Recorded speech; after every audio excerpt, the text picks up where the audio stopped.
Welcome to Pindar Poetry. We hope you learned something new. You start by preparing essentials so you can build quickly.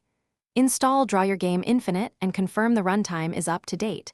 This avoids engine mismatches. Next, import your 512x512 sprite sheets and set the project canvas size.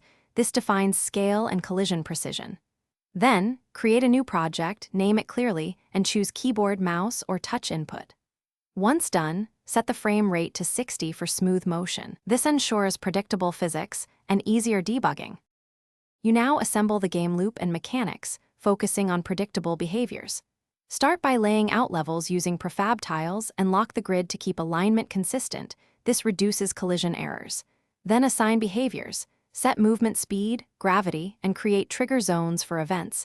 Add simple AI patterns for enemies so interactions are testable. Connect inputs to actions using event logic and run short playtests. As you iterate, tweak numeric values.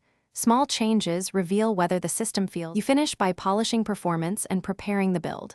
Optimize sprites by trimming transparent pixels and compress textures to cut memory usage. Bake physics for static objects to reduce runtime calculations.